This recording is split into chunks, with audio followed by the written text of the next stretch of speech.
Bismillahirrahmanirrahim. Assalamualaikum warahmatullahi wabarakatuh. Perkenalkan, nama saya Febriano Ibnu Fitroh Sukono Putra, biasanya dipanggil Febri. Saya merupakan dosen tetap program studi Sarjana Manajemen di Fakultas Ekonomi dan Bisnis Universitas Dian Swantoro. Pada kesempatan kali ini saya akan menunjukkan kinerja unsur pengajaran yang merupakan salah satu syarat untuk mengajukan sertifikasi dosen pada gelombang 2 tahun 2023. Berikut adalah cuplikan dari pengajaran yang saya lakukan. Ya, Bismillahirrahmanirrahim. Assalamualaikum warahmatullahi wabarakatuh. Waalaikumsalam warahmatullahi wabarakatuh. Ya, salam sejahtera buat kita semua, teman-teman. Siang hari ini kita akan melanjutkan praktikum dasar kewirausahaan. Yang sebelumnya kita sudah membahas tentang self problem. Ya, teman-teman kemarin sudah menyampaikan ya self problemnya ada macam-macam ya. Ada yang menyatakan secara utuh, ada yang disembunyikan, ada yang setengah-setengah. Tapi nggak masalah ya. Siang hari ini kita nanti akan melanjutkan untuk diteruskan ya self problem itu kita teruskan jadi sebuah ide bisnis atau ide usaha. Ya, nanti kalau mau bikin yang bagus banget dengan model yang gede silakan ya. Tapi mau dimulai dengan ide-ide yang simpel-simpel dulu nggak masalah. Yang penting bisa menyelesaikan permasalahan.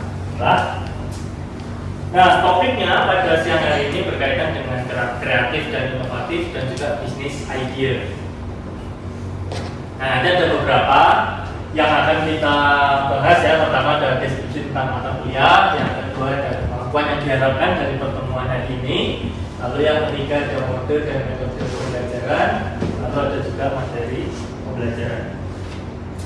Nah, deskripsi tentang mata kuliah dasar kewirausahaan itu bisa teman-teman lihat bahwa mata kuliah ini merupakan mata kuliah yang memberikan gambaran dan perubahan ya buat teman-teman supaya pola pikirnya ini berubah, supaya teman-teman ini tergerak untuk bisa memulai usaha, minimal punya ide ya, minimal punya ide dalam menjalankan usaha. Kenapa? Karena teman-teman bisa lihat, teman-teman masuk kategori yang Gen Z dan post Gen Z. Sangat rendah sekali ya untuk memulai usaha karena stigmanya, apalagi banyak konten digital yang mengarahkan kita untuk berkarirnya bekerja ya. Padahal ada satu potensi di mana teman-teman membangun usaha. Dan sekarang bentuknya juga macam-macam. Tidak perlu harus punya modal gede misalnya. Teman-teman punya ide bisnis misalnya membantu mengembangkan usaha temennya lewat jadi reseller misalnya. Nah, itu kan sebuah ide usaha juga. Hanya saja memang kapasitasnya berbeda ya, perluasannya juga berbeda. Ada sudah punya usaha BTW? Nah, ini satu sudah ada. Namanya siapa sih? Isabila sudah punya. Tentang apa? Clothing. Oh, clothing. Oke. Nah, kalau clothing biasanya ini baru ya? 2 tahun yang lalu. Baru 2 tahun yang lalu ya. Kalau produknya sejenis thrifting atau clothing yang baru? Clothing yang baru. Oh, clothing yang baru. Oke. Beri tepuk tangan dulu buat kita. Nah, kemampuan yang diharapkan pada pertemuan kali ini adalah teman-teman sebisa mungkin nanti tumbuh ya, minimal kreativitas dan inovasi kalau kita gambarinnya kayaknya teknologi banget, gede banget, tidak ya. Yang penting teman-teman menemukan sebuah ide baru. Yang kedua, nanti kita bikin kriteria ide bisnis yang sekiranya ide bisnis ini bisa nggak dijalankan ya. Mau itu nanti, sekarang ataupun tahun depan, masalah. Yang penting teman-teman bisa menemukan ide. Nah, model dan metodenya, untuk modelnya kita sinkronus ya namanya, kita pertemuan tatap muka itu namanya sinkronus. Kalau online misalnya teman-teman itu disebut dengan asinkronus. Nah, kita sekarang sinkronus.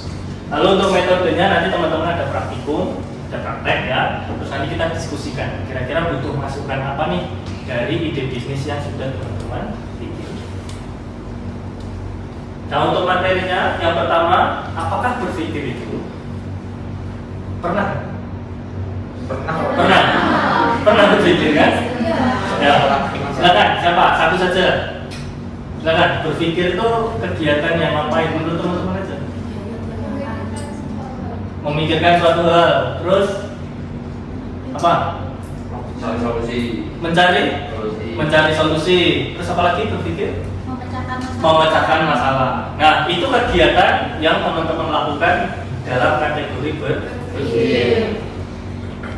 Nah, kalau secara teman-teman melihat definisi yang formalnya, definisi secara teoritiknya, teman-teman sedang menyusun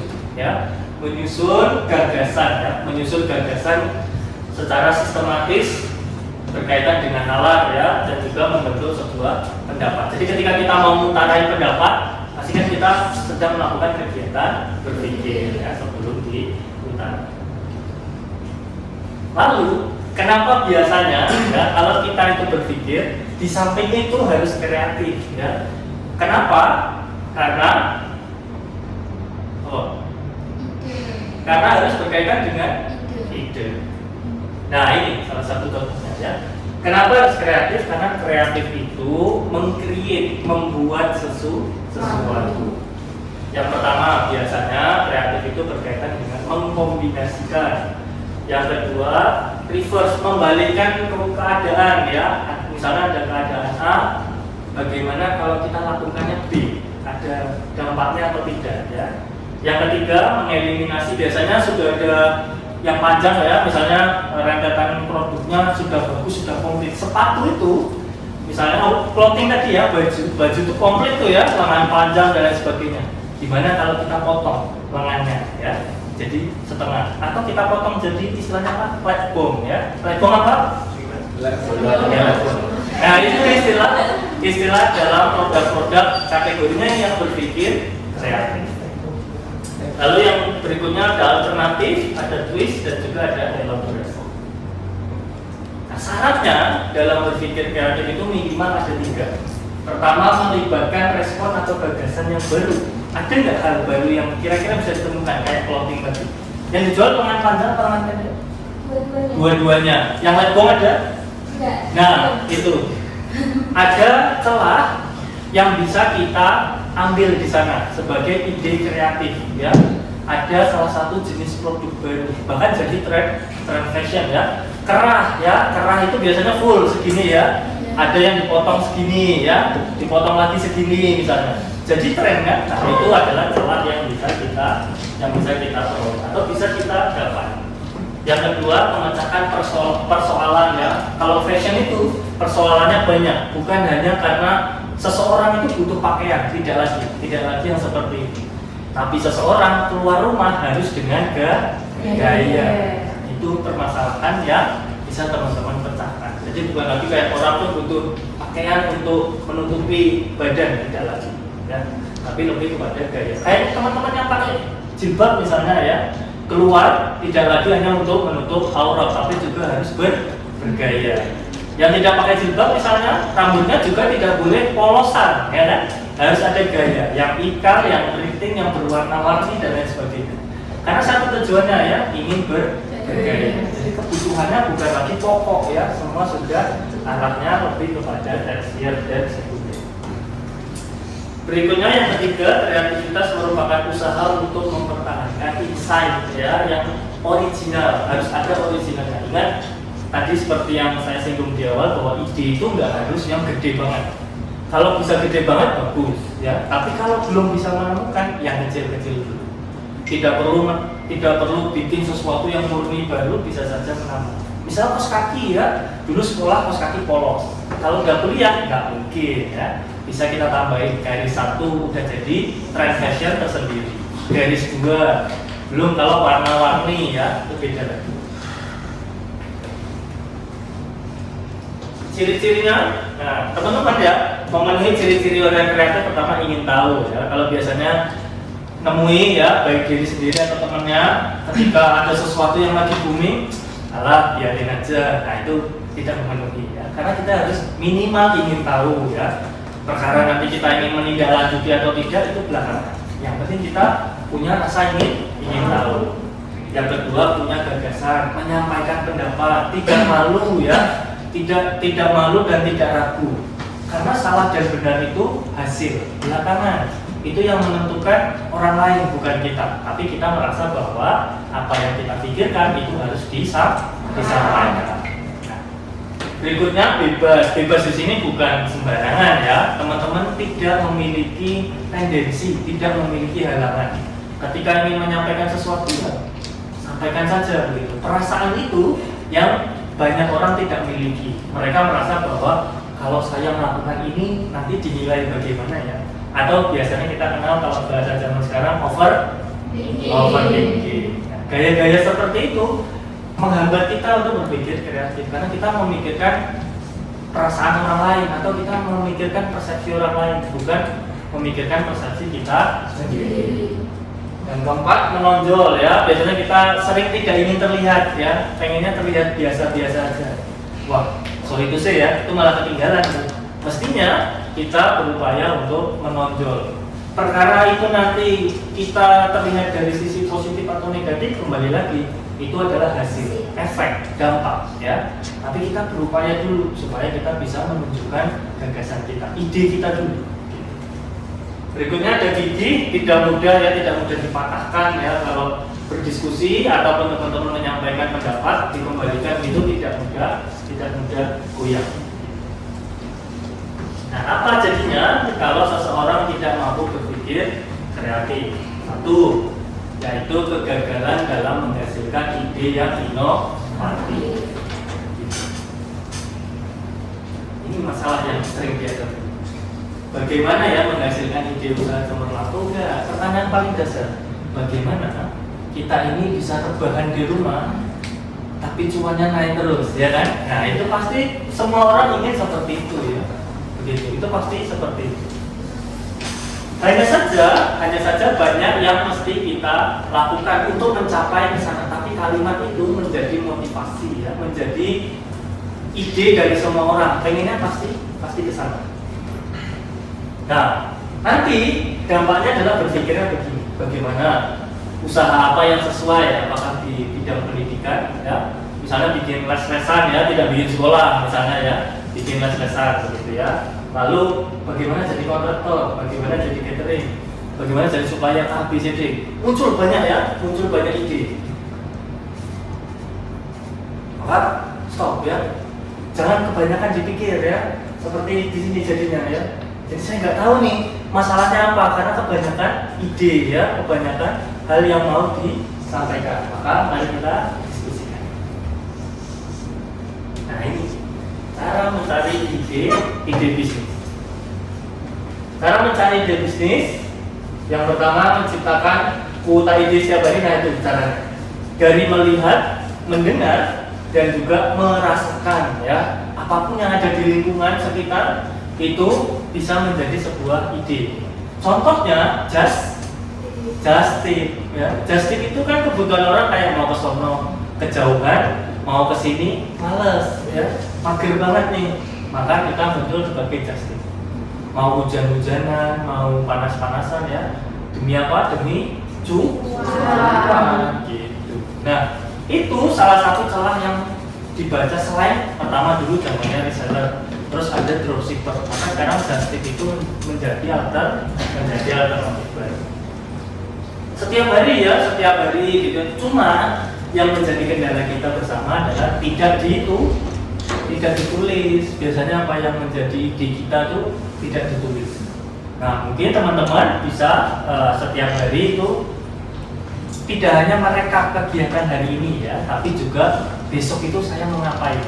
Nah, kebiasaan seperti itu membuat kita menjadi mudah memunculkan ide bisnis. Karena kita sering terbiasa menuliskan, hari ini saya sudah ngapain aja. Lebih banyak pengeluaran atau pemasukan di hari ini. Nah, lalu besok bagaimana? Apakah saya mau berperilaku yang sama atau tidak? Hanya saja tadi ya, kembali lagi menulis itu lumayan rumit ya, lumayan sulit dilakukan. Padahal di smartphone kita ada aplikasi notes. Nah, itu penting banget untuk ya merekap ide-ide yang bisa kita peroleh. Nah, atau teman-teman bisa gunakan ini alur proses dalam memilih ide bisnis. Nah, idenya udah banyak banget tuh. Nah, baru yang kedua teman-teman bisa dengan mendengarkan. ya. Nah, minimal tanya sama temennya ya, lagi butuh apa nih, ada yang bisa dibantu nggak? Atau yang kedua, riset online, survei pasar, atau lewat konten media sosial. Teman-teman biasanya menemukan ide, berpikir kencang. Ingat ya, ada namanya metode ATM. A, amati, T, tiru, M, modifikasi.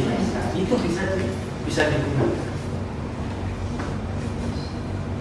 Nah, kelayakan dalam ide bisnis adalah satu, ya, berangkat dari konsep permasalahan yang perlu diselesaikan oleh konsumen kita itu apa saja.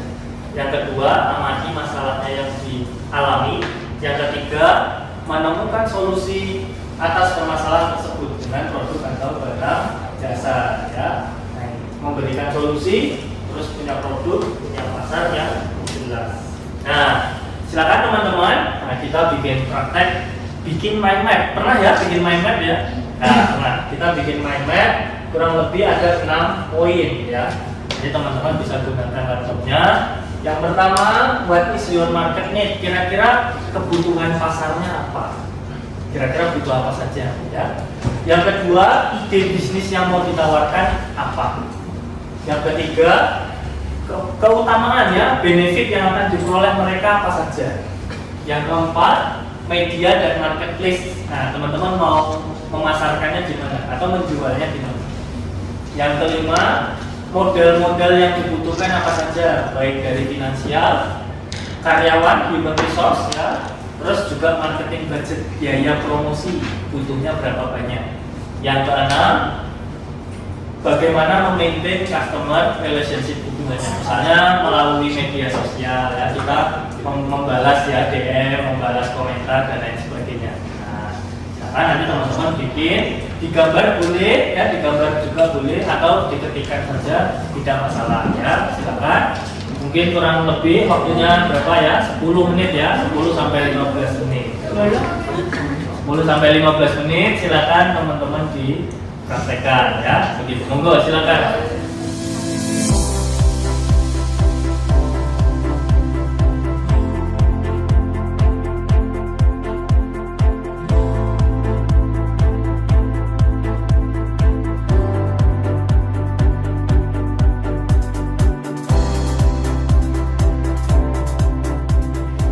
Ya, baik teman-teman, tadi kita sudah melaksanakan kegiatan praktikum, teman-teman membuat mind mapping. Nah, ini ada contoh dari teman kita Dona. Ya, silakan Dona bisa menyampaikan di mind mapnya. Perkenalkan, saya Dona Amalia Putri, NIM B11 2023-08129. Jadi di sini ada mind mapping bisnis yang sudah saya buat. Jadi bisnis saya itu yang jajanan ringan, makanan ringan, gitu ya.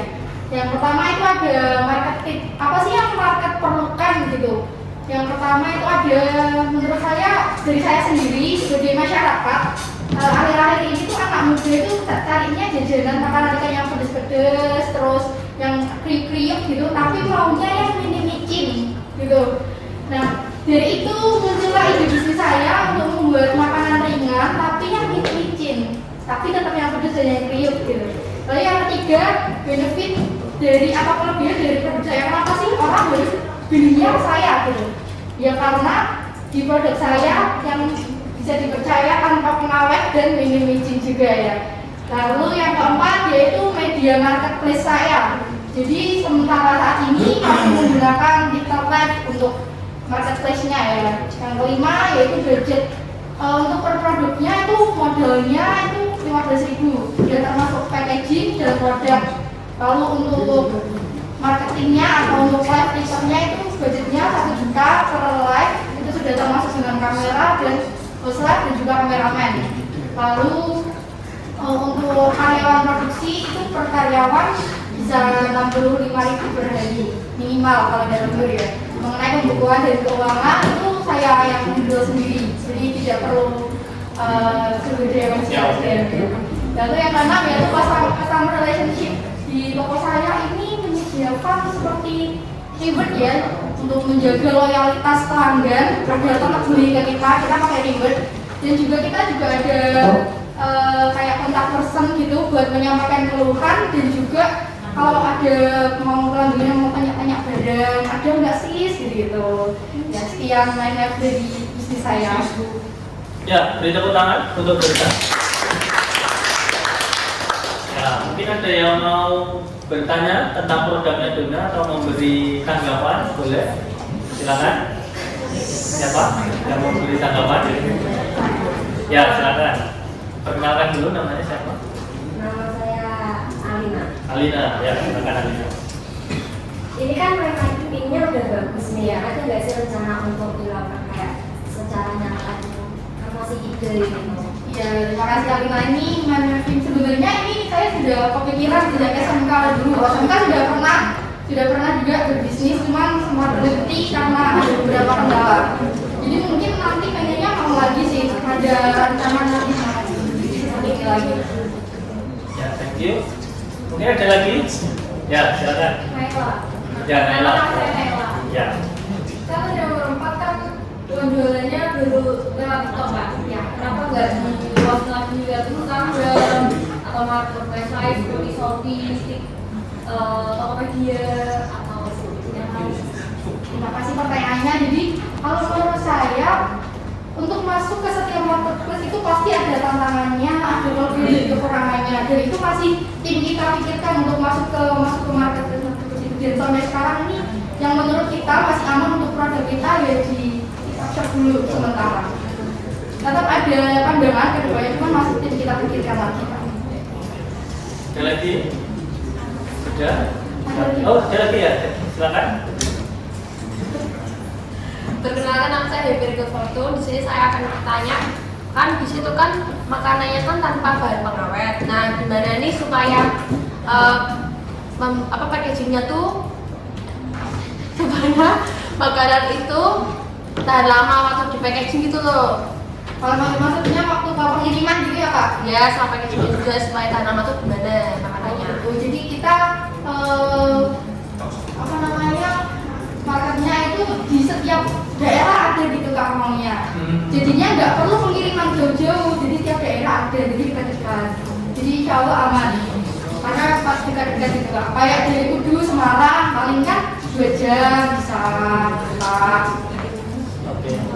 Ya, thank you. Dona, boleh ditutup. Terus boleh kembali ke tempat. Terima kasih. Sekian dari saya. Wassalamualaikum warahmatullahi wabarakatuh. Waalaikumsalam. Ya, baiklah. Tadi salah satu contoh mind map dari Dona tentang ide usahanya. Nah, sekarang coba kita sedikit kupas ya mind map punyanya Dona. Oh, greennya? Oke, yang pertama teman-teman dalam bikin mind mapping jangan lupa ya ada namanya brand ya atau merek ya, brand atau merek. Brandnya tadi apa? Suka saja. Nah, kebutuhan pasarnya, market need ya, market need-nya apa tadi market need-nya? Remaja zaman sekarang. Remaja kan? Tanpa bahan? Remaja ya, remaja. Terus tanpa bahan pengawet. Bahan pengawet sama apa rendah? Rendah micin atau MSG ya. Terus yang ketiga, yang utama tadi yang dipertanyakan apa saja selain market ini? Media ya? Iya. Media market ya. Media market ya atau tempat teman-teman menjual ya, tempat teman-teman menjual itu sementara masih di TikTok ya, masih di TikTok. Nah, pilihan untuk teman-teman berjualan ya, marketplace itu tidak terbatas sebenarnya. Ya, tapi teman-teman tetap harus mengikuti. Hati-hati ada regulasi ya. Teman-teman mau bergerak di online, mau di offline itu tidak masalah. Tapi teman-teman harus mengerti ya lingkungan yang ada ya, baik itu industri yang di online ya pasti ada aturannya sendiri, yang di offline juga ada aturannya sendiri. Cuma enaknya di online adalah teman-teman bisa mulai dari rumah, produksinya di rumah, segala kegiatannya bisa dari rumah, termasuk live shopnya ya. Sedangkan yang offline teman-teman perlu membutuhkan ya di bagian budget nanti kaitannya yaitu kantor ya, tempat untuk produksi, terus belum lagi untuk pengirimannya ya, entah teman-teman akan menggunakan jasa atau menggunakan kendaraan sendiri. Terus berikutnya tadi tentang apa lagi? Kalau kita Customer relationship ya, di sini dikasih ada namanya reward ya. Jadi customer relationship itu biasanya ada M di belakangnya yaitu manajemen. Teman-teman mengelola supaya pelanggan itu tidak pindah merek, tidak pindah produk. Ya, di sini sudah jelas nih benefitnya. Ya, untuk teman-teman yang masih remaja, rendah micin ya, pasti harganya juga terjangkau. Begitu. Maka mind map ini bisa teman-teman gunakan untuk sebagai langkah awal ya, langkah awal menyusun ide. Kira-kira ini nanti bisa nggak dijalankan? Nah, tadi ada masukan dari Naila sama Alina ya, bahwa memang ini sebaiknya dijalankan. Dari Happy tadi masukannya tentang pengiriman ya, bahwa kalau makanan itu kita harus juga mempertimbangkan tahan lamanya ya. Makanya teman-teman perlu nih adanya riset dulu ya, riset tentang mungkin produk-produk yang lain ada yang sudah menggunakan produk-produk, menggunakan kemasan-kemasan yang tahan lama. Mungkin ada yang mau ditanyakan lagi dalam menyusun ide bisnis ya, silakan. Maaf, Nama saya dulu. perkenalkan, nama saya Veronica Alfiani, Ya. biasa dipanggil Lisa. Untuk mind mappingnya Mbak Dona, kan kita penjualannya secara offline Kak. Secara offline berarti kan bisa dikirim pakai kurir. Oke. Sedangkan kita itu sebagai orang tua, kadang ada beberapa pembeli yang nakal melakukan retro. Jadi gimana caranya Mbak Dona biar tidak mengalami kerugian ketika pembeli itu melakukan retro seperti itu? Oke. Mungkin Dona mau coba sedikit menambahkan. Biasanya yang direktur itu kan yang COD kan ya? Iya. Jadi bisa dimatikan itu COD Oh, aja. oke. Karena kalau dia mau beli kadang harus sudah bayar dulu baru kita kirim. Ya, itu aja sih. Bisa dimatikan aja COD-nya. Oke. Nah, jadi dalam mengelola ya, dalam mengelola marketplace, teman-teman juga bisa tadi ya memainkan fitur ya, teman-teman juga bisa mengelola fitur sehingga ada alternatif nih yang bisa kita gunakan. Tapi yang saya tangkap bahwa teman-teman memang harus terbiasa dengan menggunakan teknologi dan juga sosmed. Ya, kita sudah melihat contoh mind mapping yang diberikan oleh Dona ya dengan brand Suka Jajan ya. Saya simpulkan bahwa teman-teman itu sudah memahami banget nih tentang membuat ide bisnis ya dengan model tadi mind mapping. Walaupun tidak hanya mind mapping ya, model-model dalam menentukan ide bisnis, tapi setidaknya kita punya satu model yang bisa kita gunakan untuk menemukan ide bisnis. Nah, pekan depan pertemuan berikutnya kita akan gali lebih dalam apakah ide ini bisa diterapkan atau tidak dengan namanya bisnis model ya. Nanti lebih luas, lebih panjang, lebih dalam ya. Jadi silakan teman-teman persiapkan dirinya untuk materi pekan depan. Begitu, saya tutup. Wassalamualaikum warahmatullahi wabarakatuh. Waalaikumsalam warahmatullahi wabarakatuh. Demikian cuplikan video pengajaran dari saya pada mata kuliah dasar kewirausahaan di program studi Sarjana Manajemen Fakultas Ekonomi dan Bisnis Universitas Dian Suwanto. Bila terdapat banyak kekurangan, saya mohon maaf. Wassalamualaikum warahmatullahi wabarakatuh.